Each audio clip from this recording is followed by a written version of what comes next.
Hi guys, we are going to continue reading Charlotte's Web. Today we're going to read chapters 12 through 15. Chapter 12, A Meeting. One evening, a few days after the writing had appeared in Charlotte's Web, the spider called a meeting of all the animals in the barn cellar. I shall begin by calling the roll. Wilbur? Here, said the pig. Gander? Here, here, here, said the gander. You sound like three ganders, muttered Charlotte. Why can't you just say here? Why do you have to repeat everything? It's my idiosyncrasy, replied the gander. Goose, said Charlotte. Here, here, here, said the goose. Charlotte glared at her. Goslings, 1 through 7. Beep, beep, beep, beep, beep, beep, beep, beep, beep, beep, beep, beep, beep, beep, beep, beep, beep, said the goslings. This is getting to be quite a meeting, said Charlotte.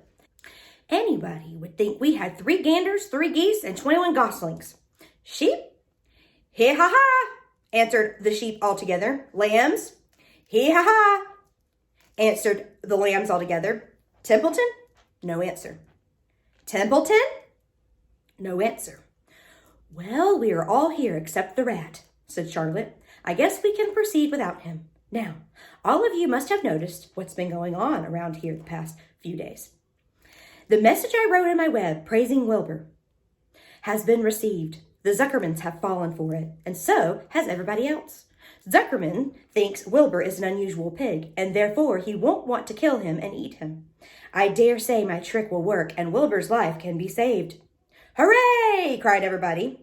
Thank you very much, said Charlotte. Now, I called this meeting in order to get suggestions. I need new ideas for the web. People are already getting sick of reading the words some pig. If anybody can think of another message or remark, I'll be glad to weave it into the web. Any suggestions for a new slogan? How about Pig Supreme? Asked one of the lambs. No good, said Charlotte. It sounds like a rich dessert. How about Terrific, Terrific, Terrific? Asked the goose. Cut that down to one terrific, and it will do very nicely, said Charlotte. I think terrific might impress Zuckerman.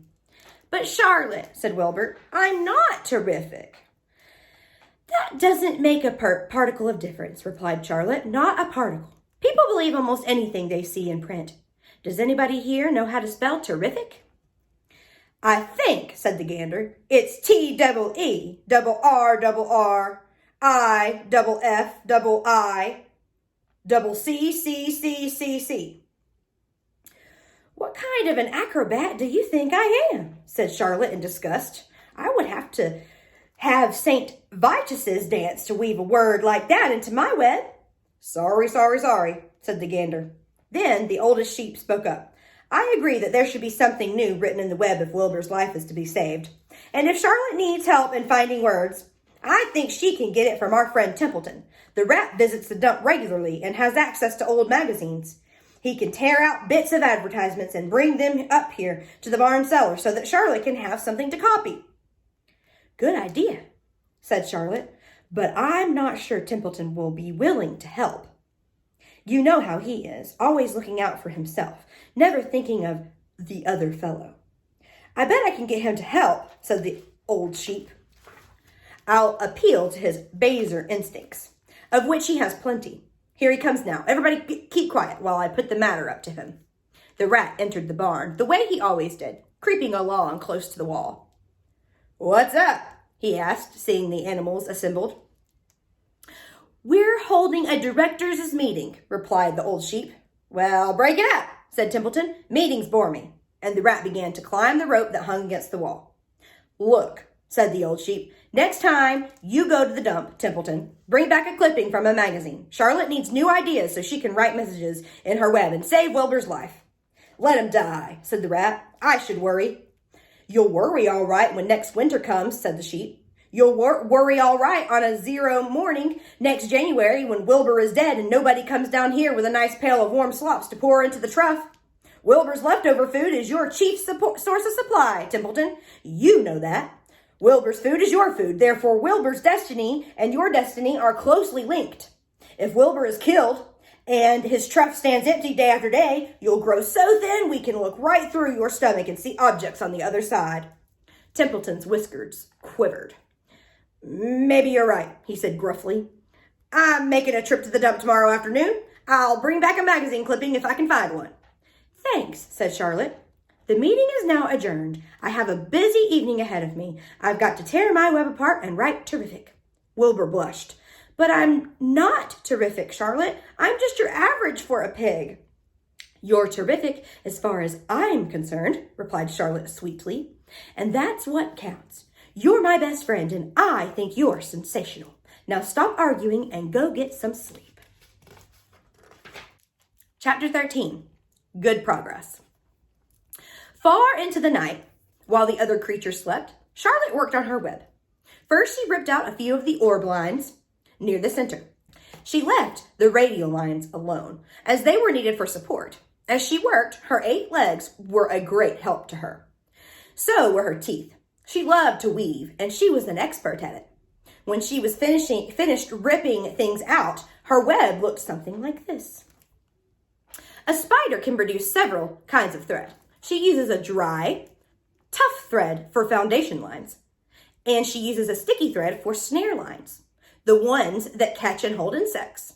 Charlotte decided to use her dry thread for writing the new message. If I write the word terrific with sticky thread, she thought, every bug that comes along will get stuck in it and spoil the effect. Now, let's see. The first letter is T.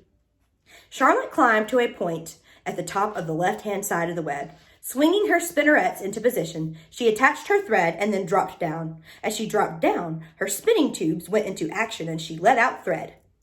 At the bottom, she attached the thread. This formed the upright part of the letter T. Charlotte was not satisfied, however. She climbed up and made another attachment, right next to the first. Then she carried the line down so that she had a double line instead of a single line. It will show up better if I make the whole thing with double lines. She climbed back up, moved over about an inch to the left, touched her spinnerets to the web, and then carried the line across to the right, forming the top of the T. She repeated this, making it double. Her 8 legs were very busy helping. Now for the E. Charlotte got so interested in her work, she began to talk to herself, as though to cheer herself on. If you had been sitting quietly in the barn cellar that evening, you would have heard something like this. Now for the R. Up we go. Attach, descend, pay out line. Whoa! Attach, good. Up you go. Repeat. Attach, descend, pay out line. Whoa, girl. Steady now. Attach, climb, attach. Over to the right. Pay out line. Attach. Now right and down and swing that loop and around and around. Now into the left. Attach, climb, repeat. Okay. Easy. Keep those lines together.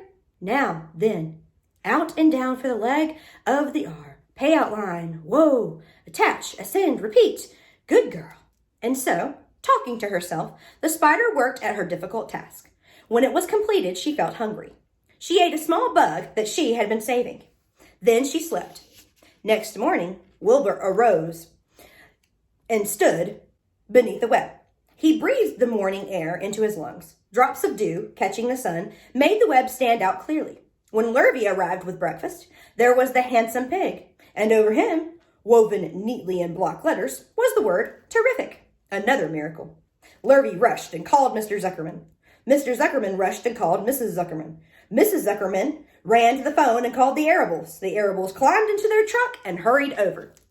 Everybody stood at the pig pen and stared at the web and read the word over and over, while Wilbur, who really felt terrific, stood quietly, swelling out his chest and swinging his snout from side to side. Terrific, breathed Zuckerman in joyful admiration. Edith, you better phone the reporter on the Weekly Chronicle and tell him what has happened. He will want to know about this. He may want to bring a photographer. There isn't a pig in the whole state that is as terrific as our pig. The news spread.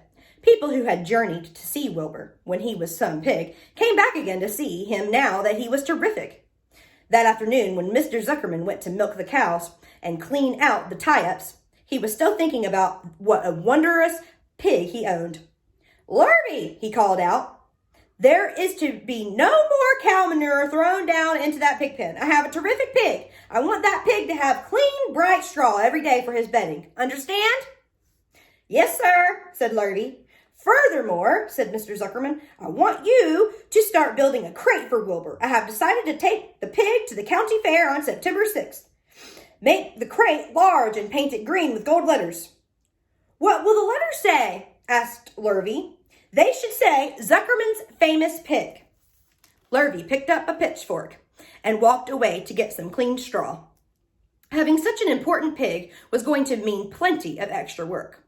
He could see that.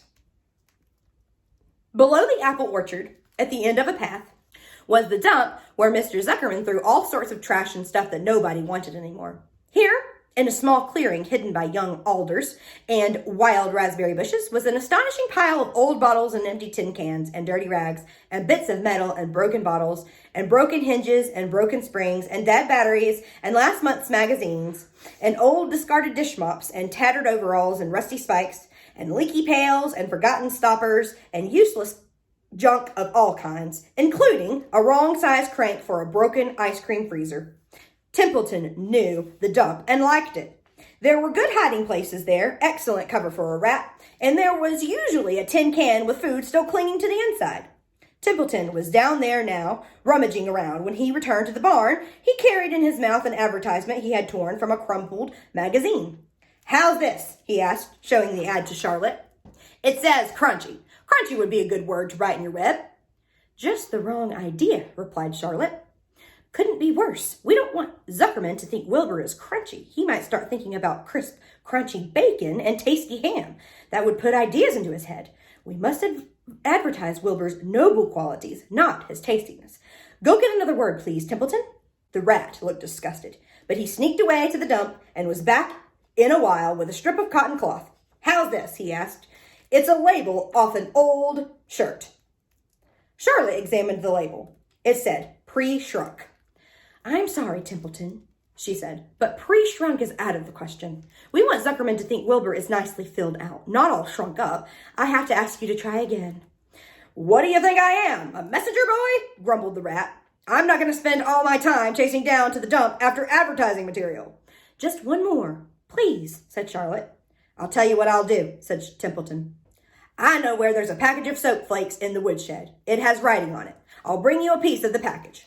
He climbed the rope that hung on the wall and disappeared through the hole in the ceiling.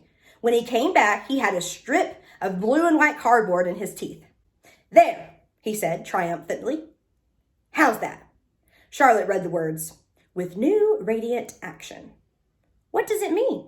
Asked Charlotte, who had never used any soap flakes in her life. How should I know? Said Templeton. You asked for words and I brought them. I suppose the next thing you'll want me to fetch is a dictionary. Together they studied the soap ad. With new radiant action, repeated Charlotte slowly. Wilbur, she called. Wilbur, who was asleep in the straw, jumped up. Run around, commanded Charlotte. I want to see you in action, to see if you are radiant. Wilbur raced to the end of his yard. Now back again, faster, said Charlotte. Wilbur galloped back. His skin shone. His tail had a fine, tight curl in it. Jump into the air, cried Charlotte. Wilbur jumped as high as he could. Keep your knees straight and touch the ground with your ears, called Charlotte. Wilbur obeyed. Do a backflip with a half twist in it, cried Charlotte. Wilbur went over backwards, writhing and twisting as he went. Okay, Wilbur, said Charlotte. You can go back to sleep. Okay, Templeton, the soap ad will do, I guess. I'm not sure Wilbur's action is exactly radiant, but it's interesting. Actually, said Wilbur, I feel radiant. Do you? Said Charlotte, looking at him with affection. Well, you're a good little pig, and radiant you shall be. I'm in this thing pretty deep now. I might as well go the limit. Tired from his romp, Wilbur lay down in the clean straw. He closed his eyes. The straw seemed scratchy, not as comfortable as the cow manure, which was always delightfully soft to lie in. So he pushed the straw to one side and stretched out in the manure. Wilbur sighed. It had been a busy day. His first day of being terrific. Dozens of people had visited his yard during the afternoon, and he had to stand and pose, looking as terrific as he could. Now he was tired. Fern had arrived and seated herself quietly on her stool in the corner. Tell me a story, Charlotte, said Wilbur, as he lay waiting for sleep to come. Tell me a story. So Charlotte, although she, too, was tired, did what Wilbur wanted. Once upon a time, she began, I had a beautiful cousin who managed to build her web across a small stream. One day, a tiny fish leaped into the air and got tangled in the web. My cousin was very much surprised, of course. The fish was thrashing wildly. My cousin hardly dared tackle it, but she did. She swooped down and threw great masses of wrapping material around the fish and fought bravely to capture it. Did she succeed? Asked Wilbur. It was a never-to-be-forgotten battle, said Charlotte. There was the fish, caught only by one fin, and its tail wildly thrashing and shining in the sun. There was the web, sagging dangerously under the weight of the fish. How much did the fish weigh? Asked Wilbur eagerly. I don't know, said Charlotte. There was my cousin, slipping in, dodging out, beaten mercilessly over the head by the wildly thrashing fish, dancing in, dancing out, throwing her threads, and fighting hard. First, she threw a left around the tail. The fish landed back, then a left to the tail and a right to the midsection. The fish lashed back. Then she dodged to one side and threw a right, and another right to the fin. Then a hard left to the head while the web swayed and stretched. Then what happened? Asked Wilbur. Nothing, said Charlotte. The fish lost the fight. My cousin wrapped it up so tight it couldn't budge. Then what happened? Asked Wilbur. Nothing, said Charlotte. My cousin kept the fish for a while, and then when she got good and ready, she ate it. Tell me another story, begged Wilbur. So Charlotte told him about another cousin of hers who was an aeronaut. What is an aeronaut? Asked Wilbur. A balloonist, said Charlotte. My cousin used to stand on her head and let out enough thread to form a balloon. Then she'd let go and be lifted into the air and carried upward on the warm wind. Is that true? Asked Wilbur. Or are you just making it up? It's true, replied Charlotte. I have some very remarkable cousins. And now, Wilbur, it's time you went to sleep. Sing something, begged Wilbur, closing his eyes. So Charlotte sang a lullaby while the crickets chirped in the grass and the barn grew dark. This was the song she sang. Sleep, sleep, my love, my only, deep, deep in the dung and the dark. Be not afraid and be not lonely. This is the hour when frogs and thrushes praise the world from the woods and the rushes. Rest from care, my one and only, deep in the dung and the dark. But Wilbur was already asleep when the song ended. Fern got up and went home. Chapter 14, Dr. Dorian. The next day was Saturday. Fern stood at the kitchen sink, drying the breakfast dishes as her mother washed them. Mrs. Arable worked silently. She hoped Fern would go out and play with other children instead of heading for the Zuckerman's barn to sit and watch animals. Charlotte is the best storyteller I have ever heard, said Fern, poking her dish towel into a cereal bowl. Fern, said her mother sternly, you must not invent things. You know spiders don't tell stories. Spiders can't talk. Charlotte can, replied Fern. She doesn't talk very loud, but she talks. What kind of story did she tell? Asked Mrs. Arable. Well, began Fern, she told us about a cousin of hers who caught a fish in her web. Don't you think that's fascinating? Fern, dear, how would a fish get in a spider's web? Said Mrs. Arable. You know it couldn't happen. You're making this up. Oh, it happened all right, replied Fern. Charlotte never fibs. This cousin of hers built a web across a stream. One day she was hanging around on the web and a tiny fish leaped into the air and got tangled into the web. The fish was caught by one fin. Mother, its tail was wildly thrashing and shining in the sun. Can't you just see the web sagging dangerously under the weight of the fish? Charlotte's cousin kept slipping in, dodging out, and she was beaten mercilessly over the head by the wild thrashing fish, dancing in, dancing out, and throwing. Fern, snapped her mother, stop it. Stop inventing these wild tales. I'm not inventing, said Fern. I'm just telling you the facts. What finally happened? Asked her mother, whose curiosity began to get the better of her. Charlotte's cousin won. She wrapped the fish up. Then she ate him when she got good and ready. Spiders have to eat the same as the rest of us. Yes, I suppose they do, said Mrs. Arable vaguely. Charlotte has another cousin who is a balloonist. She stands on her head, lets out a lot of line, and is carried aloft on the wind. Mother, wouldn't you simply love to do that?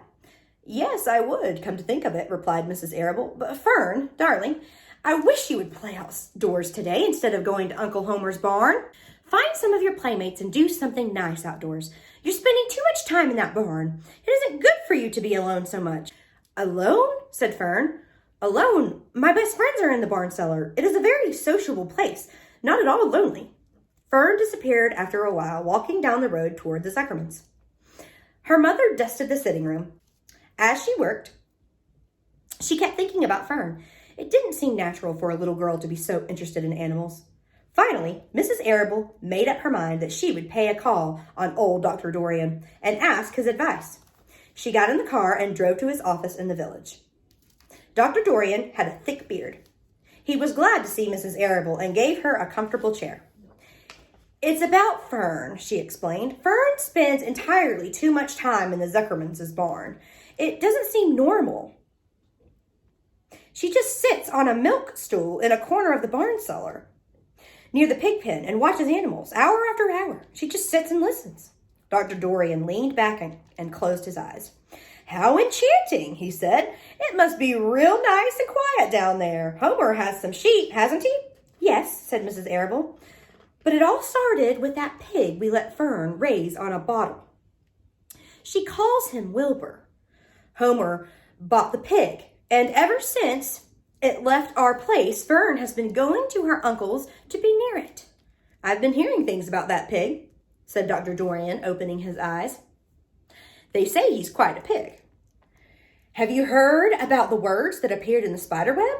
Asked Mrs. Arable nervously. Yes, replied the doctor. Well, do you understand it? Asked Mrs. Arable. Understand what? Do you understand how there could be any writing in a spider's web? Oh, no, said Dr. Dorian. I don't understand it. But for that matter, I don't understand how a spider learned to spin a web in the first place. When the words appeared, everyone said they were a miracle, but nobody pointed out that the web itself is a miracle. What's miraculous about a spider's web? Said Mrs. Arable. I don't see why you would say a web is a miracle. It's just a web. Ever try to spin one? Asked Dr. Dorian. Mrs. Arable shifted uneasily in her chair. No, she replied. But I can crochet a dolly and I can knit a sock. Sure, said the doctor. But somebody taught you, didn't they? My mother taught me. Well, who taught a spider? A young spider knows how to spin a web without any instructions from anybody. Don't you regard that as a miracle? I suppose so, said Mrs. Arable. I never looked at it that way before. Still, I don't understand how those words got into the web. I don't understand it, and I don't like what I can't understand. None of us do, said Dr. Dorian, sighing. I'm a doctor. Doctors are supposed to understand everything, but I don't understand everything, and I don't intend to let it worry me. Mrs. Arable fidgeted. Fern says the animals talk to each other. Dr. Dorian, do you believe animals talk?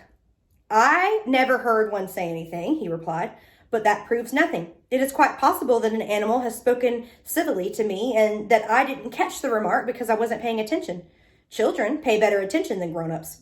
If Fern says that an animal in Zuckerman's barn talk, I'm quite ready to believe her. Perhaps if people talk less, animals would talk more. People are incessant talkers. I can give you my word on that. Well, I feel better about Fern, says Mrs. Arable. You don't think I need to worry about her. Does she look well? Asked the doctor. Oh, yes. Appetite good? Oh, yes. She's always hungry. Sleep well at night? Oh, yes. Then don't worry, said the doctor. Do you think she'll ever start thinking about something besides pigs and sheep and geese and spiders? How old is Fern? She's 8. Well, said Dr. Dorian, I think she will always love animals, but I doubt that she spends her entire life in Homer Zuckerman's barn cellar. How about boys? Does she know any boys? She knows Henry Fussy, said Mrs. Arable brightly. Dr. Dorian closed his eyes again and went into deep thought. Henry Fussy, he mumbled. Remarkable. Well, I don't think you have anything to worry about. Let Fern associate with her friends in the barn if she wants to. I would say, offhand, that spiders and pigs were fully as interesting as Henry Fussy. Yet, I predict that the day will come when even Henry will drop some chance remark that catches Fern's attention. It's amazing how children change from year to year. How's Avery? He asked, opening his eyes wide. Oh, Avery, chuckled Mrs. Arable. Avery is always fine. Of course, he gets into poison ivy and gets stung by wasps and bees and brings frogs and snakes home and breaks everything he lays his hands on. He's fine. Good, said the doctor. Mrs. Arable said goodbye and thanked Dr. Dorian very much for his advice. She felt greatly relieved. Chapter 15. The Crickets. The crickets sang in the grasses. They sang the song of summer's ending, a sad, monotonous song. Summer is over and gone, they sang. Over and gone, summer is dying, dying. The crickets felt it was their duty to warn everybody that summertime cannot last forever, even on the most beautiful days in the whole year, the days when summer is changing into fall. The crickets spread the rumor of sadness and change. Everybody heard the song of the crickets. Avery and Fern Arable heard it as they walked the dusty road. They knew that school would begin again soon. The young geese heard it and knew that they would never be little goslings again. Charlotte heard it and knew that she hadn't much time left. Mrs. Zuckerman, at work in the kitchen, heard the crickets, and a sadness came over her too. Another summer gone, she sighed. Lurvy, at work building a crate for Wilbur, heard the song and knew it was time to dig potatoes. Summer is over and gone, repeated the crickets. How many nights till frost, sang the crickets. Goodbye, summer, goodbye, goodbye. The sheep heard the crickets, and they felt so uneasy they broke a hole in the pasture fence and wandered up into the field across the road. The gander discovered the hole and led his family through, and they walked to the orchard and ate the apples that were lying on the ground. A little maple tree in the swamp heard the cricket song and burned bright red with anxiety. Wilbur was now the center of attraction on the farm. Good food and regular hours were showing results. Wilbur was a pig any man would be proud of. One day, more than 100 people came to stand at his yard and admire him. Charlotte had written the word radiant, and Wilbur really looked radiant as he stood in the golden sunlight. Ever since the spider had befriended him, he had done his best to live up to his reputation.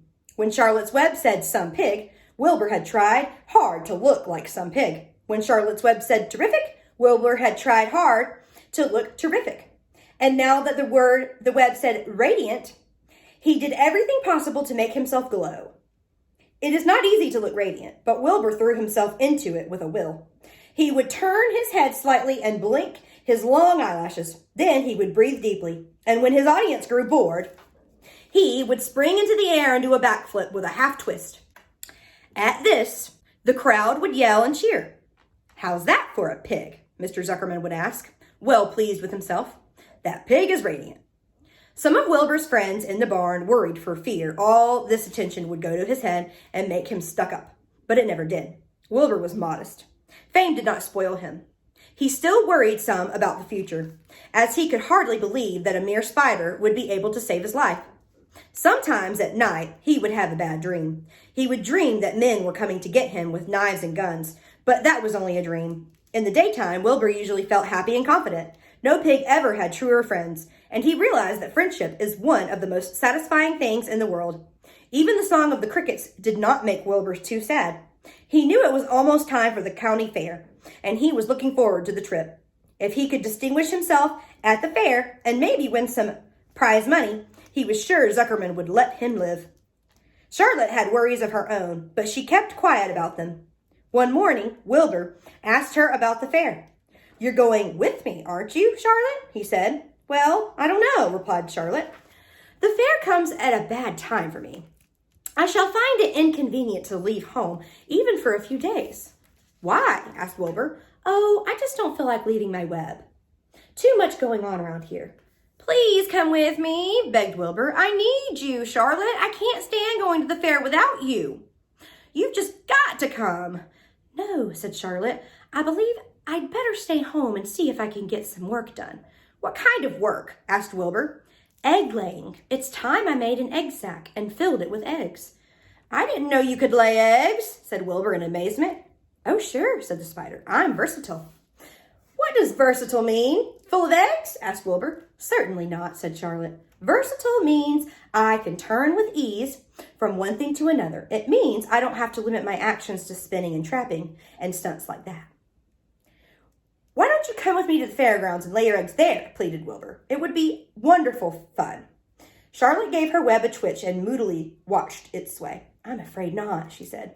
You don't know the first thing about egg laying, Wilbur. I can't arrange my family duties to suit the management of the county fair.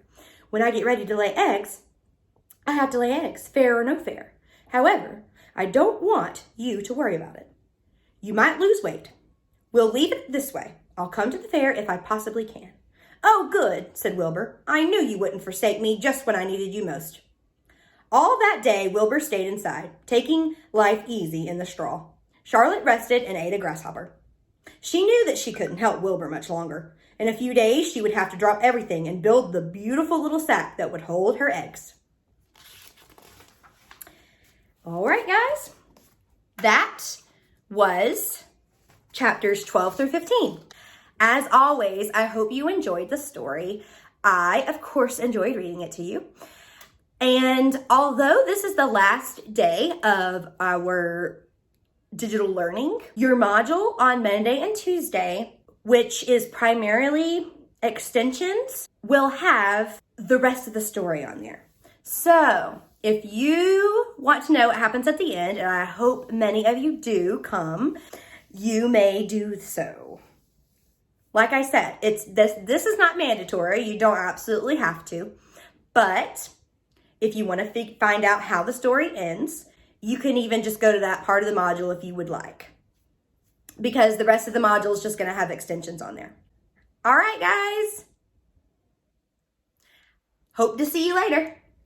Bye.